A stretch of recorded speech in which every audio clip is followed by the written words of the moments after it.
প্রথম প্রশ্ন,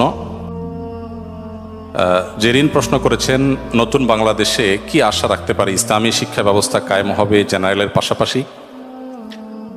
দেখুন, দেশের সংখ্যাগরিষ্ঠ মানুষ যেহেতু মুসলমান, অতএব ইসলামী এবং জাগতিক শিক্ষার সমন্বয় সাধন করা এটা এদেশের মানুষের প্রাণের দাবি এবং আমাদের সবচেয়ে বড় প্রয়োজনগুলোর একটি বলে আমি মনে করি। বিনীতভাবে এটি আমি উপস্থাপন করতে চাই। আমরা আমাদের দেশের পাশাপাশি পৃথিবীর অনেক দেশকে এক্সাম্পল হিসাবে আমরা টানতে পারি। মালয়েশিয়ার কথা আমরা বলতে পারি যে সেখানে জাগতিক শিক্ষার পাশাপাশি ধর্মীয় শিক্ষা এর বিশেষ গুরুত্ব আরোপ করা হয়। তারা আমাদের চাইতে কোনো দিক থেকে পিছিয়ে নেই, বরং বেশিরভাগ দিক থেকে তারা আমাদের চাইতে এগিয়ে আছে। আমাদের দেশে কেন জানি এক শ্রেণী মানুষ মনে করে যে জেনারেল শিক্ষার পাশাপাশি যদি ধর্মীয় শিক্ষা বা নীতিনৈতিকতা এবং মোরালিটি শিক্ষা দেওয়া হয় তাহলে মনে হয় আমরা পিছিয়ে যাব।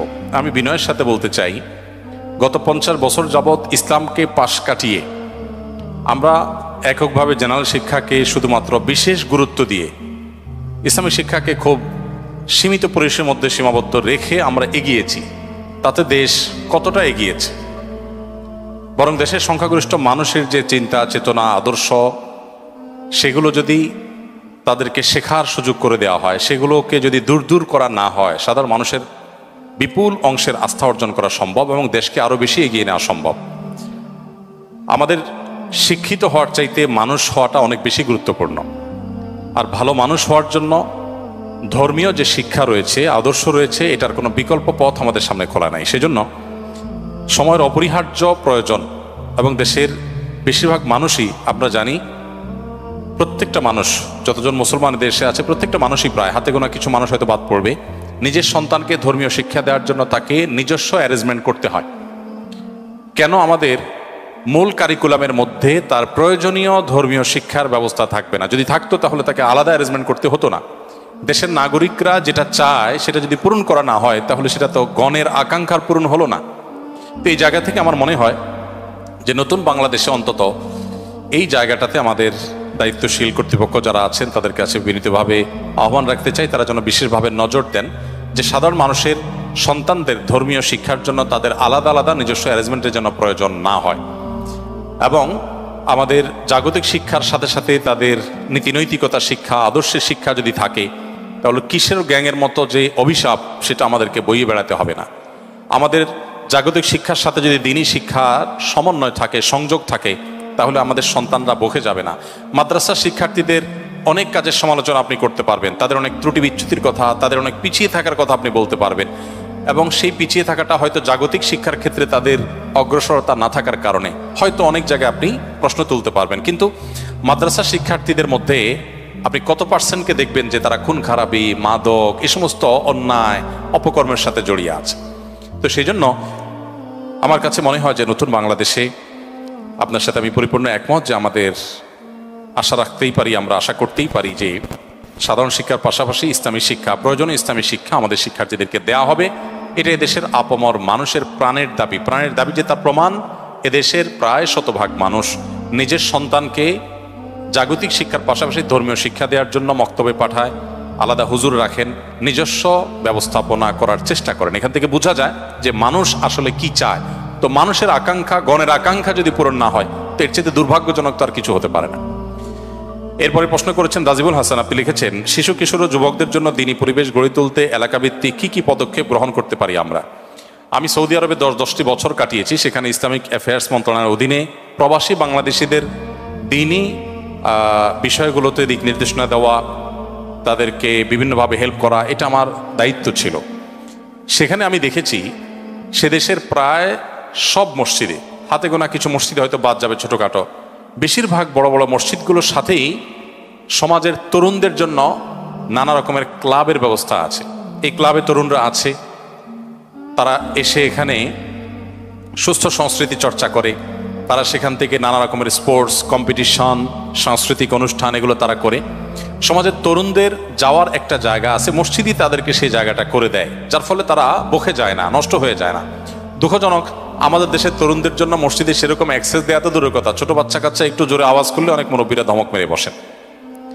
এবং আমাদের দেশে কোনো মসজিদের সাথে এরকম কোনো জায়গা থাকবে যে জায়গাতে, যে অফিসে তরুণরা বসে কাজ করবে, এটা আসলে আমরা চিন্তাও করতে পারি না। আমাদের নবী করিম সাল্লাল্লাহু আলাইহি সাল্লামের মসজিদে নববীর আঙ্গিনায় ইথিওপিয়ান সাহাবীরা এক ধরনের কম্পিটিশন, এক ধরনের খেলাধুলার আয়োজন করেছেন প্রশিক্ষণমূলক, এবং নবী সাল্লাল্লাহু আলাইহি সাল্লাম তার সহধর্মিনী আয়েশা রাদিয়াল্লাহু তাআলা নিজে সেটা এনজয় করেছেন, দেখেছেন সেই খেলা।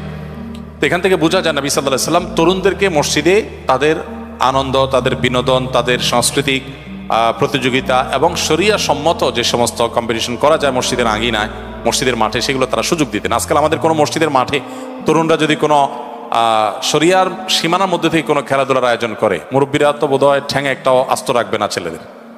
তো এই জায়গাটাতে আমাদের তরুণদেরকে অ্যাক্সেস যদি না দেই, তাহলে কোনোভাবেই তাদেরকে আমরা অপসংস্কৃতির হাত থেকে রক্ষা করতে পারবো না। সেই জায়গাগুলোতে আমার মনে হয় বিশেষভাবে তাদের জন্য ফোকাস রাখা দরকার।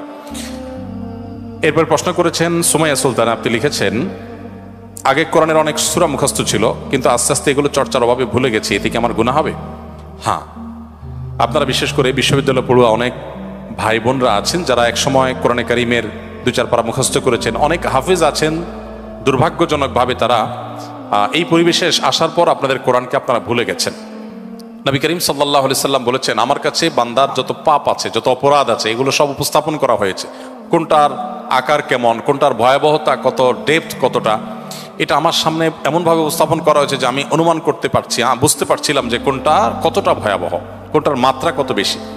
তখন নবী সাল্লাল্লাহু আলাইহি সাল্লাম বলেছেন, কোরআন জানার পর, কোরআন মুখস্থ করার পর কোরআনকে ভুলে যাওয়া, অবহেলার কারণে যতগুলো অপরাধ আমার সামনে উপস্থাপন করা হয়েছিল, তখন তোর মধ্যে সবচেয়ে ভয়াবহ অপরাধ, সবচেয়ে বড় গুনাহ, আল্লাহর কাছে সবচেয়ে বেশি শাস্তির উপযুক্ত অপরাধগুলোর মধ্যে একটা হলো এইটা, যে কোরআন মুখস্থ করার পর কেউ অবহেলার কারণে ভুলে গেল। হ্যাঁ, কারণ অবহেলা যদি না থাকে, তিনি তেলাওয়াত করছেন নিয়মিত, চেষ্টা করছেন মুখস্থ রাখবার, কিন্তু সামহাও তিনি ভুলে গেছেন, এটা যদি হয় তার প্রচেষ্টার ঘাটতি ছিল না, কিন্তু তিনি কোনো কারণে ভুলে গেছেন, স্মৃতিশক্তি কমে গেছে, তাহলে তার কোনো গুনাহ হবে না। কিন্তু জাস্ট অবহেলার কারণে তেলাওয়াত না করতে আপনি একটা সূরা মুখস্থ ছিল ভুলে গেলেন, কোরআনের একটা অংশ মুখস্থ ছিল ভুলে গেলেন, আপনি গুনাহগার হবেন। এই গুনাহের প্রায়শ্চিত্ত হলো সেই ভুলে যাওয়া আয়াতগুলো, সূরাগুলো, কোরআনের অংশকেই পুনরায় পাঠ করে করে আবার আপনার মেমোরিতে আপনি সেটাকে নিয়ে আসার চেষ্টা অব্যাহত অন্তত রাখবেন। আশা করা যায় আল্লাহ সুবহানাহু ওয়া তাআলার কাছে দায়মুক্ত হবেন। এরপরে প্রশ্ন করেছেন আব্দুল্লাহ খোবাইব, আপনি লিখেছেন, বিশ্ববিদ্যালয়ের মিক্সিং পরিবেশ থেকে নিজের ঈমান ও আমলকে কিভাবে হেফাজতে রাখবো? খুবই গুরুত্বপূর্ণ এবং প্রয়োজনীয় প্রশ্ন। এই প্রশ্নের উত্তর হলো যে এ ধরনের পরিবেশে টিকে থাকার জন্য এক্সট্রা ইমানি পাওয়ারের প্রয়োজন। সাধারণ পরিবেশে একজন মানুষ যতটুকু ইমানের পাওয়ার নিয়ে টিকে থাকতে পারে, যে পরিবেশে অনেক বেশি প্রতিকূলতা আছে, যেখানে অনেক গুনাহের হাতছানি আছে, এই পরিবেশে আপনার ইমানের উপরে টিকে থাকার জন্য আপনার ইমানকে আলাদাভাবে, বিশেষভাবে আপনাকে নার্সিং করতে হবে। সেজন্য আপনি নিয়মিত বিভিন্ন সেশন, বিভিন্ন হালাকা, ভালো মানুষদের, নেককারদের, ওলামা একরামের সান্নিধ্য, তাদের ঘরোয়া বৈঠক এবং নিয়মিত তাদের যে স্পিচগুলো আছে সেগুলো শোনা, নিয়মিত কোরআন হাদিস অধ্যয়ন করা, আপনি বাইরে থাকলে যতটা করতেন এই পরিবেশে আপনার সেটার পরিমাণ বাড়িয়ে দিতে হবে। যত বেশি আপনি করবেন তত বেশি আল্লাহ তাআলা আপনাকে সেভ রাখবেন ইনশাআল্লাহ। সেই সাথে আল্লাহ তাআলার কাছে আশ্রয় চাইবেন এবং যথাসম্ভব দোয়া করবেন, চোখের পানি ফেলবেন যে আল্লাহ আপনি আমাকে হেফাজত করুন।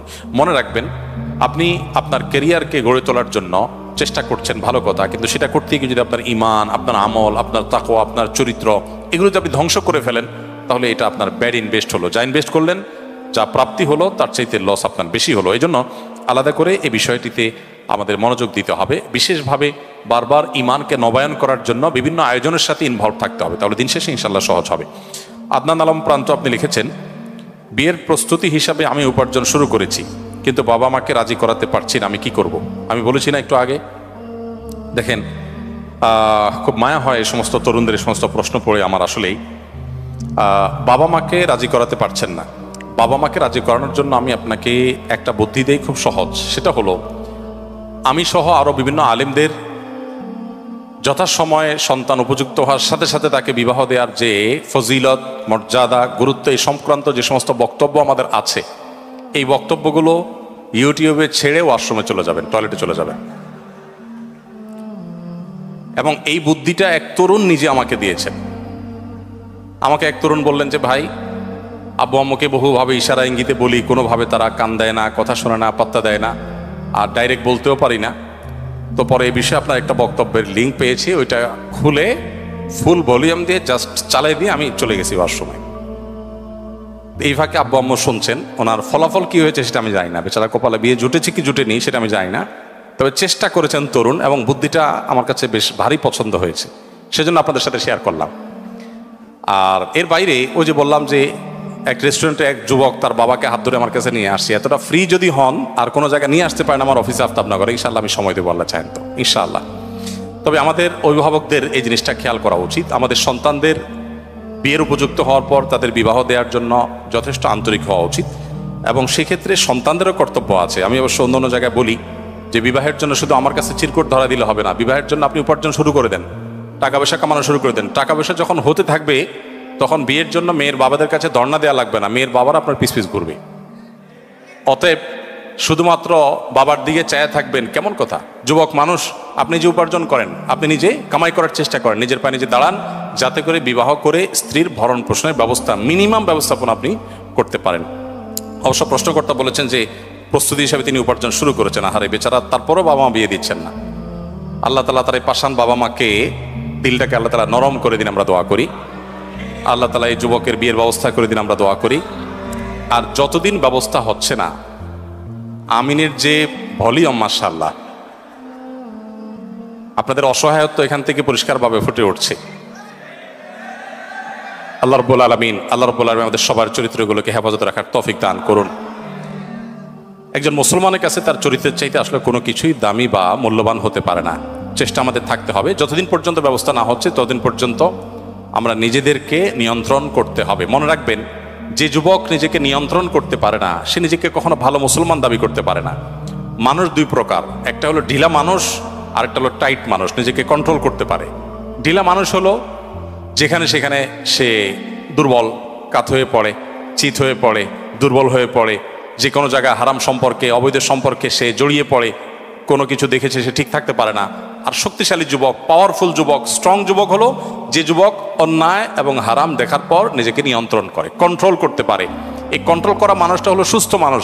আর যে নিজেকে কন্ট্রোল করতে পারে না, এ তো অনেক রোগী আছে, অনেক রোগ আছে যে ডাইরেক্ট হয়ে যায়, কন্ট্রোল করতে পারে না। আর সুস্থ মানুষ নিজেকে কন্ট্রোল করতে পারে। এই জন্য যে যত বেশি তাকওয়াবান সে ততটা স্ট্রং মানুষ, সে ততটা নিজেকে নিয়ন্ত্রণ করতে পারে। এই চ্যালেঞ্জটা আমাদেরকে ওভারকাম করতে হবে। মুসলমান যুবক তো বিশ্ব জয় করবে, বিশ্ব জয় করবে যে মুসলিম যুবক, সে যদি কোনো দৃশ্য দেখে, কোনো হারাম কোনো ছবি দেখে, কোনো অবৈধ সম্পর্কে জড়িয়ে যদি সেখানে সে দুর্বল হয়ে পড়ে, নিজেকে যদি কন্ট্রোল করতে না পারে, এর দ্বারা বিশ্বজয় কিভাবে হবে? এজন্য আমাদেরকে নিজেদেরকে নিয়ন্ত্রণ করা শিখতে হবে। আল্লাহ আমাদেরকে সেই তৌফিক দান করুন। আয়েশা সিদ্দিকা বোন, আপনি লিখেছেন ইমানের স্বাদ কিভাবে পাওয়া যাবে। ইমানের স্বাদ পাওয়ার জন্য আপনি কোরআনে কারীম অর্থ সহকারে খুব ভালো করে বোঝার চেষ্টা করুন। নামাজ খুব বেশি সময় নিয়ে আদায় করার চেষ্টা করুন, এবং এই বিষয়টা এত বেশি পরীক্ষিত, আপনি আজকে থেকে শুরু করতে পারেন। আমি আপনাকে দায়িত্ব নিয়ে বলতে পারি, আল্লাহর উপর ভরসা করে, আপনি যদি 2 রাকাত নামাজে নর্মালি 3 মিনিট, 3.5-4 মিনিট ব্যয় করেন, আজ থেকে আপনি চেষ্টা করেন 2 রাকাত নামাজে কমপক্ষে 5 থেকে 7 মিনিট ব্যয় করার, আর 4 রাকাত নামাজে 10 থেকে 12-13 মিনিট ব্যয় করার। আপনি যদি রুকুতে তাসবিহ বলতেই থাকেন, খুব ধীরে ধীরে বলেন, মহব্বতের সাথে বলেন, রুকু থেকে দাঁড়িয়ে আরও একটু রুকুতে যে পরিমাণ সময় দিয়েছেন সে পরিমাণ সময় দেন। এবার প্রত্যেকটা রোকনকে যদি আপনি খুব ধীরে সুস্থে করেন, আমার বিশ্বাস আপনি ইবাদতের স্বাদ, তৃপ্তি আপনি এটা নিজে নিজে অনুভব করতে পারবেন। আমি আমার জীবনে বহুবার আমি দেখেছি যে কোনো কারণে মানসিক পেরেশানি, দুশ্চিন্তা হচ্ছে, লম্বা সময় নিয়ে, দীর্ঘ সময় নিয়ে সিজদা রুকু করলে আল্লাহ তাআলা মানসিক প্রশান্তি দেন। মানসিক প্রশান্তির আরেকটা বড় বিশেষ দিক, বিশেষ করে ইমানের স্বাদ আস্বাদন করার একটা বড় সুযোগ তৈরি হয় তাহাজ্জুদের নামাজের মাধ্যমে। ভোর রাতে উঠেন, রাতে তাড়াতাড়ি ঘুমিয়ে পড়েন, ভোর রাতে উঠে তাহাজ্জুদ পড়েন, দেখবেন অসম্ভব রকমের এক অনুভূতি আপনার মধ্যে জাগ্রত হয়েছে। আমরা তো রাতে দেরিতে শোয়ার অভ্যাস, সুন্নাহ লাইফস্টাইল আমাদের নাই। অমুসলিম দেশগুলো যারা এগিয়ে গেছে, আপনি পৃথিবীর যে কোনো উন্নত দেশে যান, আপনি দেখবেন সে সমস্ত দেশের মানুষ, আমি যতগুলো দেশে গিয়েছি সবগুলো অমুসলিম দেশে আমি দেখেছি একটাই চিত্র, সন্ধ্যার পর পর মানুষ শুয়ে পড়ে এবং ভোরে তারা উঠে কাজ শুরু করে। আর আমাদের মুসলমান দেশগুলো, শুধু আমাদের দেশের দোষ না, মিডিল ইস্টের অবস্থা আমাদের চাইতে আরও করুন। তারা দেখা যায় যে রাত 10টা 11টা এই সময়টাতে তাদের সন্ধ্যা হয়, 12টা 1টা 2টার দিকে তারা ঘুমায়, সকালে আবার ফজরের পরে ঘুমায়। নবী সাল্লাল্লাহু আলাইহি ওয়াসাল্লামের সুন্নাহ লাইফস্টাইল মেনটেন করে না, তো এখানে কোনো কল্যাণ আসলে থাকে না। তো ইমানের স্বাদ পেতে হলে আপনাকে তাহাজ্জুদ পড়তে হবে, আর তাহাজ্জুদ পড়তে হলে আপনাকে রাতে তাড়াতাড়ি ঘুমাতে হবে। ইনশাআল্লাহ এগুলোর মাধ্যমে আপনি ইমানের স্বাদ আস্বাদন করতে পারবেন। এরপর নাম প্রকাশে অনিচ্ছুক একজন প্রশ্ন করেছেন, রাসূলুল্লাহ সাল্লাল্লাহু আলাইহি ওয়াসাল্লামের জীবনী এবং বর্তমান প্রেক্ষাপট বিবেচনা একজন অমুসলিমকে কিভাবে ইসলামের দাওয়াত দেওয়া যায়? একজন অন্য ধর্মাবলম্বীকে ইসলামের দাওয়াত দেওয়ার সবচাইতে শর্টকাট ওয়ে এবং সবচেয়ে কার্যকর উপায় হলো আপনি নিজেকে আদর্শ মুসলমান হিসেবে উপস্থাপন করেন। কারণ একজন অন্য ধর্মাবলম্বী তারা আমাদের ধর্মগ্রন্থ পড়ে না, কিন্তু তারা আমাদেরকে পড়ে, আমাদেরকে তারা দেখে, আমাদের আচার আচরণ, আমাদের কাজ কারবার, আমাদের সব কিছু দেখে সেজন্য ইসলাম এর প্রতি আগ্রহী হয়ে ওঠে। ইসলামকে যেন সে জানার জন্য আরও বেশি আগ্রহ তার মধ্যে তৈরি হয়। অতএব আমাদের আচার আচরণ, আমাদের নিজেদেরকে ভালো মুসলমান হিসেবে গড়ে তোলা হলো অন্য ধর্মাবলম্বীদেরকে ইসলামের প্রতি দাওয়াত দেওয়ার সবচেয়ে কার্যকর উপায়। এর পাশাপাশি অনেকগুলো ভালো বই আছে এই সম্পর্কে, সে বইগুলো আপনারা মানুষকে উপহার হিসেবে দিতে পারেন। নবী করিম সাল্লাল্লাহু আলাইহি ওয়াসাল্লাম সম্পর্কে কোরআনে কারীম উপহার হিসেবে দেওয়া, এটা অনেক বড় কার্যকর একটি উপায়। আমি জাপানের টোকিওতে এক বাংলাদেশির একটা অভিজ্ঞতার কথা জানলাম। তিনি আমাকে বললেন যে ভাই, আমার একটা কফি শপ আছে, আমি আমার সে দোকানে একটা কোরআন রেখে দিয়েছি, খুব চমৎকার। তো এত সুন্দর কোরআনের বাধাই তো একটু ব্যতিক্রম হয়, সৌদি থেকে যে ছাপাগুলো বিশেষ করে, অন্য সাধারণ বইগুলো এত সুন্দর বাধাই হয় না। তো অনেক অমুসলিম জাপানিজরা যারা সাধারণত কোনো ধর্ম বিশ্বাসী নয়, তারা অনেকেই এসে জিজ্ঞাসা করে যে এটা কি। তো আমি তাদেরকে জাস্ট জাপানি ভাষায় অথবা ইংরেজিতে একটা কোরআনের কপি দিয়ে বলি যে এটা আসলে এটা, আমি একটু এক্সপ্লেন করে বলি যে এটা তুমি পড়ে দেখতে পারো। এই ভদ্রলোক আমাকে বলেছেন যে যারা তেমন কোনো ধর্মে বিশ্বাসী নয়, এরকম বহু মানুষ আমার হাতে শুধুমাত্র আমার দোকান থেকে ইসলাম গ্রহণ করেছেন শুধু কোরআন পড়ার কারণে। কোরআন এবং নবী সাল্লাল্লাহু আলাইহি ওয়াসাল্লামের সিরাত গ্রন্থ, এই দুইটা জিনিস যদি কোনো মানুষ নির্মোহভাবে পড়ে, সে ইসলামের কাছে আত্মসমর্পণ করতে বাধ্য। ফ্রান্সের একজন পলিটিশিয়ান, ভদ্রলোকের নামটা আমার মনে নাই, মনে থাকেও না, আমি বারবার চেষ্টা করি বিদঘুটে একটু নাম। আমি 2009-10 সময় আমার মনে আছে, আমি সোশ্যাল মিডিয়াতে ফেসবুকে তার ইসলাম বিদ্বেষী, মুসলিম বিদ্বেষী কর্মকাণ্ডের বিরুদ্ধে অনেক লেখালেখি আমি করেছি। গত কিছুদিন আগে এক ভদ্রলোক আমাকে ইউটিউবে একটা ভিডিও দেখালেন যে ওই ভদ্রলোক ইসলাম গ্রহণ করেছেন। আমি খুব কৌতূহলী হয়ে তার ভিডিওটা শুনলাম ইংরেজিতে। তখন তিনি বললেন যে দেখুন, কেউ যদি ইসলামকে জানতে চায়, সে মুহাম্মদ সাল্লাল্লাহু আলাইহি ওয়াসাল্লামের জীবনী এটা যদি পড়ে, তাহলে ইসলামের কাছে সে মাথা নত, নির্মোহভাবে যদি তার পুরো জীবনীটা কেউ পড়ে, ইসলামের সামনে মাথা নত করা ছাড়া তার সামনে আর কোনো পথ খোলা নেই, যদি সে ভণ্ড না হয়ে থাকে। তো এই জন্য আমি আপনাদেরকে বলতে চাই, বিশেষ করে অন্য ধর্মাবলম্বীদেরকে নবী সাল্লাল্লাহু আলাইহি ওয়াসাল্লাম সিরাতের প্রতি আহ্বান করবেন, আর তার চেয়ে বেশি আমরা ভালো মুসলমান হওয়ার চেষ্টা করব। এরপরে প্রশ্ন করেছেন নাহিদা হিমো, আপনি লিখেছেন কি ধরনের হাসি ঠাট্টা জায়েজ? অনেকে কথা বলার সময় যে গালি দেয়, বাজে শব্দ ব্যবহার করে, এগুলোতে করণীয় কি? দেখুন, কোনোভাবে একজন মুসলমানের জন্য মিথ্যা কথা বলে কোনো হাস্যরস করার, বিনোদন করার, কৌতুক করার কোনো সুযোগ নেই। আমরা অনেক সময় দেখি যে এগুলো হয়। সোশ্যাল মিডিয়াতে কিছু ভিডিও ক্লিপ আপনারা হয়তো দেখে থাকবেন, একজন হয়তো বসে আছে পুকুরের পাড়ে, তারই কোনো একজন ফ্রেন্ড, দোস্ত তাকে এসে ধাক্কা দিয়ে ঠান্ডার সময় পুকুরে ফেলে দিয়েছে, সে পড়ে গেছে, আর হা হা করে সবাই হাসছে। আমরা এই সমস্ত ভিডিও দেখে বেশি এনজয় করি, তাই না? আমাদের নিজেদের অজান্তে আমাদের মনুষ্যত্ব কিন্তু হারিয়ে যাচ্ছে এভাবে। এটা তো আসলে কোনো আনন্দের উপলক্ষ হতে পারে না। মানুষ ফান করবে, আনন্দ করবে, কিন্তু আনন্দ করে সে মিথ্যা কথা বলবে, একজন মানুষকে কষ্ট দিয়ে আনন্দ পাবে, একটা পাখিকে, একটা পশুকে নির্মমভাবে মেরে আনন্দ পাবে, এটা তো কখনো গ্রহণযোগ্য হতে, এটা কোনো সভ্যতা হতে পারে না। আমাদের দেশে একটা খেলা বেশ জনপ্রিয়, এখনো কোনো কোনো অঞ্চলে আছে, আপনারা জানেন, ষাঁড়ের লড়াই হয়। ষাঁড়ের লড়াইয়ে যে নির্মমতা হয়, যে করুণ দৃশ্যের অবতারণা হয়, এটা কোনো সভ্য সমাজের গ্রহণযোগ্য কোনো লড়াই হতে পারে না, বাট সেটাকে আমরা অনেকে বেশি এনজয় করছি। তো এরকম অনেক খেলাধুলা আছে, অনেক বিনোদন আছে যেগুলোতে আমরা শরিয়া বিরুদ্ধ পথ অবলম্বন করি। নবী করিম সাল্লাল্লাহু আলাইহি ওয়াসাল্লাম হাস্যরসাত্মক কথা বলতেন, কৌতুক করতেন। তিনি একবার এক সাহাবী বললেন, ইয়া রাসূলুল্লাহ, আমাকে একটা ওট দিবেন আপনি, আমি বাহন হিসেবে ব্যবহার করতে চাই। নবী করিম সাল্লাল্লাহু আলাইহি ওয়াসাল্লাম বলেছেন, তোমাকে আমি একটা ওটের বাচ্চা দেব। লোকটা বলল, হে আল্লাহর রাসূল, আমি আপনার কাছে চড়ার জন্য ওট চেয়েছি, আপনি বাচ্চা দিবেন, বাচ্চা ওটে কি চড়া যায়? নবী সাল্লাল্লাহু আলাইহি ওয়াসাল্লাম বলেছেন, যে ওটে তুমি চড়বা সেই ওট তো কোনো না কোনো ওটের বাচ্চা, আমি সেটা মিন করেছি। আরেকজন সাহাবীকে নবী সাল্লাল্লাহু আলাইহি ওয়াসাল্লাম ডাক দিচ্ছেন, ইয়া জাল উজনাইন, এই যে দুই কান আছেন আপনার, আপনি আসেন, হে দুই কানওয়ালা। তো এটা রসিকতা করলেন, ওনার কান তো আসলেই দুইটা। নবী করিম সাল্লাল্লাহু আলাইহি ওয়াসাল্লামের জীবনে অনেক হাস্য রস করতেন, কিন্তু সেটা কখনো মিথ্যা কথা বলে নয়। আমরা অনেক সময় মিথ্যা কথা বলে, ফান করে অনেক অন্যায় কথা বলি। নবী সাল্লাল্লাহু আলাইহি ওয়াসাল্লাম বলেছেন, রসিকতা করেও যদি কেউ মিথ্যা পরিহার করতে পারে, ওই ব্যক্তিকে আল্লাহ রাব্বুল আলামিন জান্নাতের একেবারে সেন্টার পয়েন্টে একটি প্রাসাদ, জান্নাতি প্রাসাদ দান করবেন, অনন্ত অসীমকালের জন্য সে নিয়ামত সে ভোগ করতে থাকবে। এই জন্য কোন অবস্থাতে একজন মুসলমানের জন্য এটি জায়েজ নয়। এরপর প্রশ্ন করেছেন শফিউল ইসলাম সাকিব, আপনি লিখেছেন, মুসলিমদের মাঝে বিভক্তি দূর করতে করণীয় কি?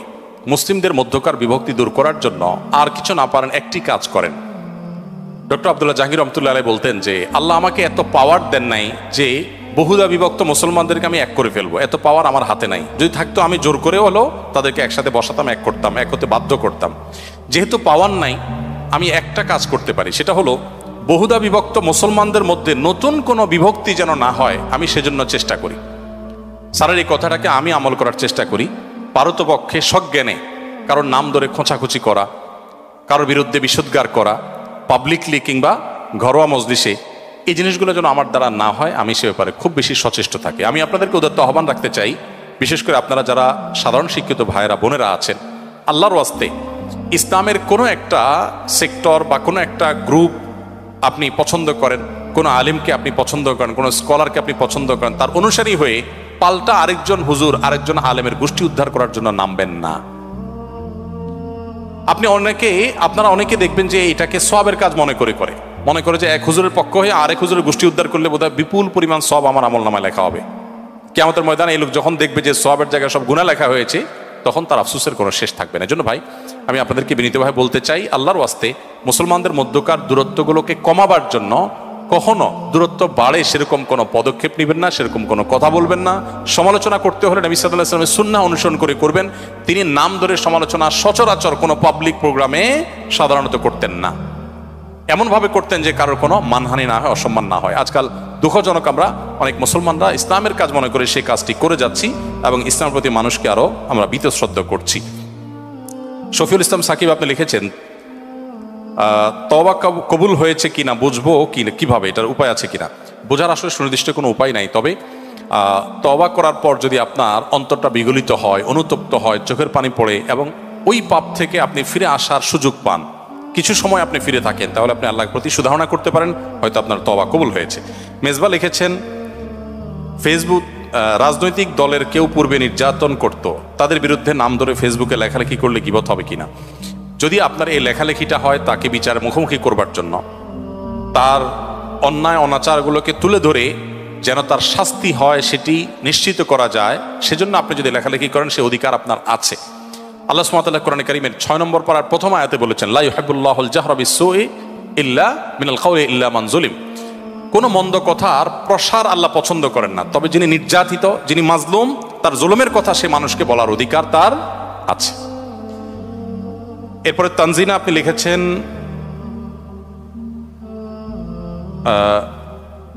ঢাবিতে করা হোক এমন কোন সংস্কারটি আপনি চান? ঢাকা বিশ্ববিদ্যালয়ে করা হোক এমন কোন সংস্কার আমি চাই? আমি একজন নাগরিক হিসাবে, দেশের একজন নাগরিক হিসাবে দেশের এই প্রতিষ্ঠানের প্রতি আমার একটা প্রত্যাশা তো থাকতেই পারে। একজন নাগরিক হিসাবে ঢাকা বিশ্ববিদ্যালয়ের প্রতি আমার প্রত্যাশা, একটা প্রত্যাশা আপনি চেয়েছেন, কয়েকটা বললে আমি কয়েকটা বলতাম, যেহেতু একটা চেয়েছেন আমি একটা প্রত্যাশার কথা বলি, সেটা হলো এই বিশ্ববিদ্যালয় যেন দাড়ি টুপির কারণে, হিজাবের কারণে এই বিশ্ববিদ্যালয়ের কোনো শিক্ষার্থী বা কোনো শিক্ষক কোনোভাবে কোণঠাসা হতে আর কোনোদিন না হয়। সংখ্যাগরিষ্ঠ মানুষদের চিন্তা আদর্শ এটাকে শত্রুর মতো মুখোমুখি দাঁড় করিয়ে, এটাকে পাশ কাটিয়ে এবং মুসলমানদের সংস্কৃতিকে শত্রুতার জায়গায় রেখে একটা প্রতিষ্ঠান কোনো দিন আসলে অগ্রসর হতে পারে না। দেশের সংখ্যাগরিষ্ঠ মানুষকে আপনি ইগনোর করবেন আর দেশকে আপনি এগিয়ে নেবেন, কিভাবে সম্ভব? আমি প্রায় বলি, ৩.৫ লক্ষ মসজিদ এদেশে 2010 সনের জরিপ অনুযায়ী সম্ভবত ছিল, সেটা এখন হয়তো 4 লক্ষে পৌঁছেছে, উপনীত হয়েছে। 4 লক্ষ মসজিদে জুমার দিন 12:30 থেকে 1:30 পর্যন্ত এই সময়টাতে যদি 150 করে মানুষও প্রত্যেকটা মসজিদে থাকে, সম্ভবত 6 কোটি মানুষ হয়। তাদের পরিবারের সদস্য আছে, সেটা না হয় বাদই দিলাম। এই মানুষগুলোকে সরাসরি প্রত্যক্ষভাবে দিক নির্দেশনা প্রতি সপ্তাহে করতে পারছেন মসজিদের ইমাম সাহেবগণ। 6 কোটি মানুষকে, একেবারে কমের পক্ষে 4 কোটি মানুষকে তো নিশ্চিতভাবে বলা যায় যে প্রতি সপ্তাহে একটা টাইম অ্যাড্রেস করতে পারছেন উলামা ইকরাম, ইমাম সাহেবরা। তাদেরকে যদি আপনি দেশের মূল ধারার সাথে এগিয়ে আনতে না পারেন, তাদেরকে যদি আপনি আপন করতে না পারেন, তাদের যদি আস্থা অর্জন করতে না পারেন, দেশের উন্নয়নে তাদেরকে যদি আপনি ব্যবহার করতে না পারেন, তো একটা দেশকে কিভাবে আপনি এগিয়ে নিয়ে যাবেন? এবং মালয়েশিয়ানরা এগিয়ে গেছে, তাদের ইমামরা তাদের দেশকে অন করে, দেশ তাদেরকে অন করে, এবং সে দেশের পদস্থ ব্যক্তিবর্গ মন্ত্রী মিনিস্টাররা তারা ইসলামকে অত্যন্ত শ্রদ্ধার সাথে জায়গা দেয়। তাদের দেশের প্রেসিডেন্ট প্রধানমন্ত্রীরা যখন ইউরোপ আমেরিকা সফর করে সেখানে তারা জুমার নামাজের ইমামতি করে। পুত্রাজায়ায় আমি নিজে গিয়েছি, তাদের প্রধানমন্ত্রী কার্যালয়ের সামনে সবচেয়ে সুন্দর মসজিদ, মন্ত্রীরা সেখানে মিটিংয়ের পর দল বলে মসজিদের জামাতের সাথে সালাত আদায় করেন। কদিন আগে ভাইরাল হয়েছে একজন মন্ত্রী তার মেয়ে মসজিদে কোরআন হিফজ শেষ করেছেন, সেখানে স্ত্রী সহ তিনি বসে সেটাকে শেষ মুহূর্তের হিফজের লাস্ট মোমেন্টটাকে তারা এনজয় করছেন, উপভোগ করছেন। কই, তারা তো পিছিয়ে থাকেনি। আমাদের এই দেশে কেন ইসলামকে পিছনে ফেলে রাখলে আমরা এগিয়ে যাব মনে করছি? যারা এটা মনে করছেন তারা বিগত 50 বছরে বাংলাদেশকে কোথায় নিয়ে গেছেন? 50 বছর তো ইসলামের সাথে শত্রুতা করে ইসলামকে দূর করেছেন, তাতে দেশ কোথায় এগিয়ে গেছে? এর বিপরীতে আমি বলতে চাই, যদি দাড়ি টুপি এবং হিজাবকে অহেতুক আসামির কাঠগড়ায় না দাঁড় করান এবং ধার্মিক মানুষদেরকে যদি আস্থায় আনতে পারেন, এবং এক্ষেত্রে ধার্মিকদেরও যথেষ্ট দায়িত্ব কর্তব্য আছে, তারা দেশের জন্য যদি নিজেদেরকে উজাড় করে দেন, তাহলে আমার মনে হয় পৃথিবীর অনেক দেশকে আমরা পেছনে ফেলে এগিয়ে যেতে পারবো ইনশাআল্লাহ তাআলা। দুঃখিত, আমার সেই নির্ধারিত সময় বোধহয় পার হয়ে গেছে, আমার শেষ করা দরকার। আর 1-2টা প্রশ্ন দিয়ে আমরা শেষ করি।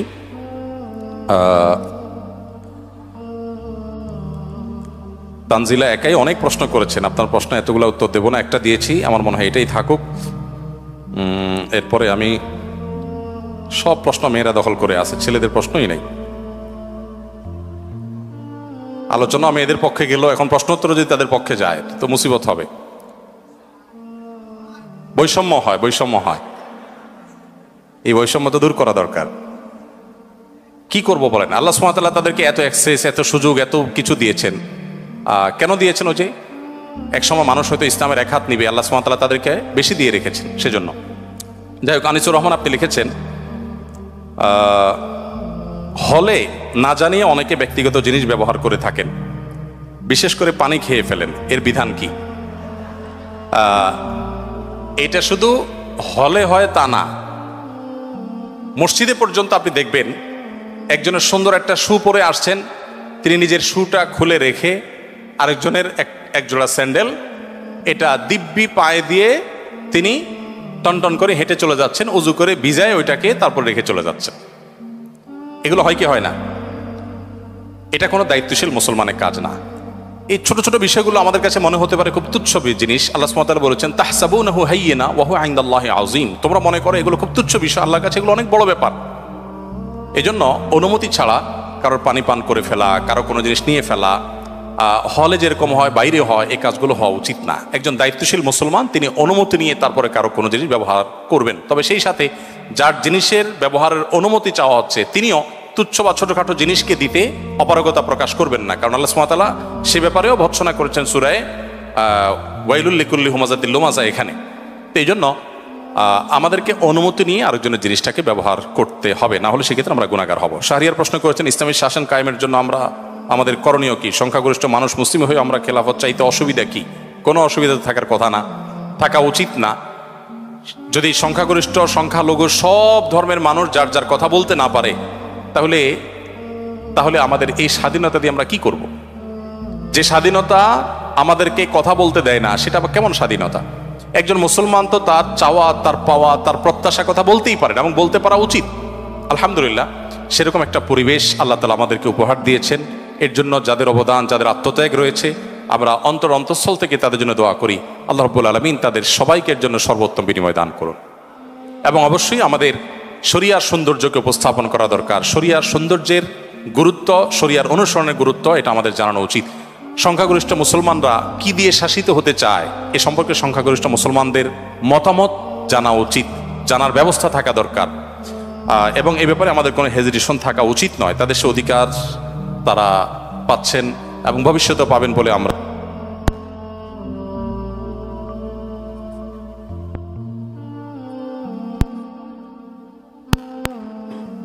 মাগরিব অবধি কি না খেয়ে থাকা উত্তম? উত্তর হলো যে না, রমজান মাসে বা রোজা অবস্থাতে দিনের বেলা পিরিয়ড শুরু হলে ওই সময়টাতেই রোজা শেষ।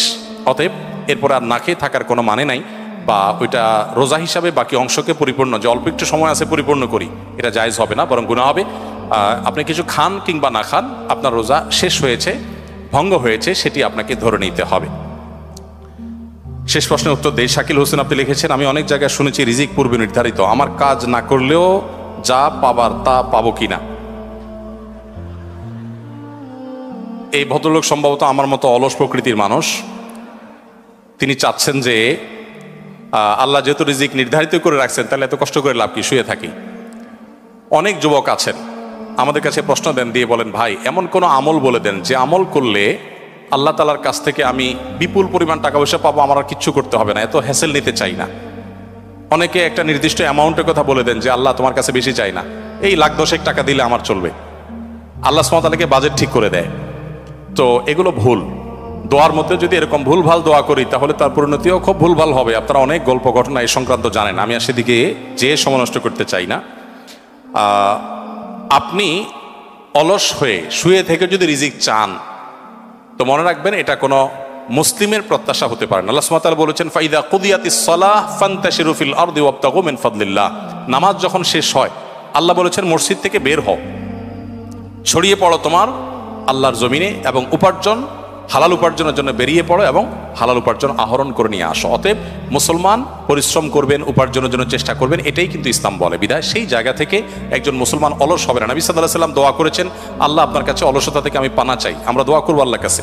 এবং সেই সাথে আরেকটি কথা বলতে হবে, তা হলো যারা মনে করেন যে বসে বসে শুয়ে শুয়ে খাবো, এরকম কোনো ব্যবস্থা হলে ভালো হতো, তারা মূলত একটা প্যারালাইসিস একটা জীবন চাচ্ছেন, প্যারালাইজড মানুষের একটা লাইফ চাচ্ছেন। কারণ এটা প্যারালাইসিস রোগীর কাজ যে সে শুয়ে থাকবে আর সব রেডি করে সবাই এনে দিবে। একজন হাত পা সুস্থ স্বাভাবিক মানুষ কখনো এটা প্রত্যাশা করতে পারে না। বাকি আপনার প্রশ্নের যে বিষয়টি আপনি ফোকাস করেছেন মূলত, যে এমন কোনো আমল বলবো যে আল্লাহ তাআলা আমাকে বসা দিন, সরি আপনি বলেছেন যে রিজিক আল্লাহ তাআলা যেহেতু নির্ধারণ করে রাখছেন আমার কিছু করার দরকার আছে কিনা। উত্তর হলো, যদি আপনার রিজিকে খুব বেশি কিছু বরাদ্দ না থাকে তাহলে আপনি অলস হবেন এবং আপনার মাথায় এরকম চিন্তা আসবে, আপনি বসে থাকবেন আর রিজিক আসবে না। আপনার রিজিক কতটুকু আছে সেটা আপনার অ্যাটিটিউড এবং অ্যাটিটিউড আপনার পরবর্তী আপনার যে প্রাপ্তি সেটা দেখে বোঝা যাবে। এজন্য একজন মানুষ তাই পাবে যা তার রিজিকে আছে। রিজিকে আছে বিধায় আমি শুয়ে থাকি, এই কথা চিন্তা করে যদি আপনি শুয়ে থাকেন আপনার রিজিকে কিছু না আসে, তাহলে বুঝতে হবে আপনি কপাল পড়া, আপনার রিজিকে আসলে কিছু ছিলই না। আর যদি আপনি পরিশ্রমী হন, পরিশ্রম করেন এবং ভালো কিছু পান, তাহলে বুঝতে হবে যে আপনার রিজিকে এটাই ছিল। মনে রাখবেন, হবে সেটাই যেটা আমাদের রিজিকে আছে। আমাদের রিজিকে যা আছে তার বাইরে কোনো কিছু হবে না। আমরা চাইলেও হবে না, না চাইলেও হবে না। বহু মানুষ আপনার চাইতে অনেক বেশি পরিশ্রম করেছে। ঢাকা শহরে অনেকে গল্প দেয় যে আমি অনেক কষ্ট করেছি জীবনে, আজ এই পর্যন্ত আমি এসেছি, এরকম অনেকে বলেন। এই বলাগুলো অহংকার বশত হয়ে থাকে। তার চাইতে বেশি অনেক চেষ্টা করে মানুষ রাস্তা রাস্তা করে, ঠিক না ঠিক? বিধায় এটা আল্লাহ তাআলার রহমত ছাড়া কখনো হবে না। রিজিকে যা আছে তাই আসবে, কিন্তু আল্লাহ তাআলা আপনাকে বসে থাকতে বলেন। আল্লাহ বলেছেন রিজিকে যা আসবে এটা বিশ্বাস করবা, আর শ্রমের জায়গায় তুমি ঠিকই শ্রম দিবা, তাহলে রিজিকে যা আছে তাই আসবে। আর পরিশ্রম করার কারণে আল্লাহর কাছে তুমি রিজিক পাওয়ার না পাও, আল্লাহর নির্দেশ পাওয়ার কারণে তুমি সওয়াব পাবে ইনশাআল্লাহ তাআলা।